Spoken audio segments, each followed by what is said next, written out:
Hi! నమస్తే అండి. ఈరోజు మనం బెల్లం రవ్వ లడ్డూలు తయారు చేసుకోబోతున్నామండి. ఈ రెసిపీ చాలా టేస్టీగా ఉంటుంది.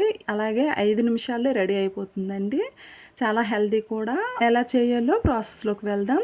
ముందుగా ఒక కళాయి పొయ్యి మీద పెట్టేసుకుంటున్నానండి. దాని మీద 3 స్పూన్ల నెయ్యి వేసుకుంటున్నాను. అందులో 3 స్పూన్ల జీడిపప్పు, ఒక 3 స్పూన్ల బాదం పప్పు వేసుకుంటున్నానండి. ఇది సగం వరకు ఫ్రై అయిన తర్వాత ఇందులో కిస్మిస్ కూడా ఒక 3 టేబుల్ స్పూన్స్ వేసుకుంటున్నాను. 3 స్పూన్లు వేసుకుంటున్నాను. ఇది బాగా ఫ్రై అయిన తర్వాత తీసేయాలి. మన డ్రై ఫ్రూట్స్ ఎన్నైనా వేసుకోవచ్చండి. మీ ఇష్టమైన ఎక్కువైనా వేసుకోవచ్చు, తక్కువైనా వేసుకోవచ్చు. ఇలా నెయ్యిలోని బాగా వేగిన తర్వాత వేరే ప్లేట్లోనికి తీసేసుకోవాలి.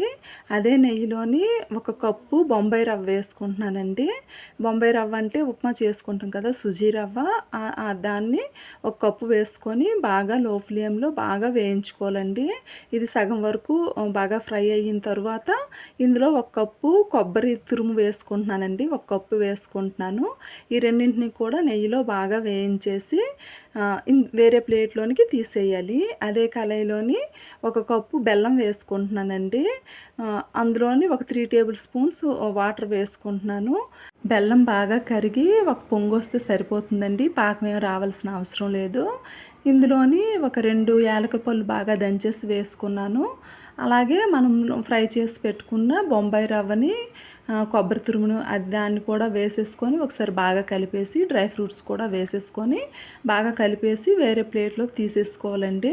ఇది చల్లారిపోతే మనకి గట్టి అయిపోతుంది. లడ్డూలు చుట్టేసుకోవచ్చు. మనకి డ్రై ఫ్రూట్స్ బయటకు కనిపించేలా మనం లడ్డూలు చుట్టేసుకోవడమేని. అంతేనండి. రెసిపీ చాలా ఈజీ, చాలా టేస్టీగా ఉంటుంది. పంచదారతో రవ్వ లడ్డూలు కాకుండా ఇలా బెల్లంతో కూడా ట్రై చేయండి. మీకు చాలా నచ్చుతుంది.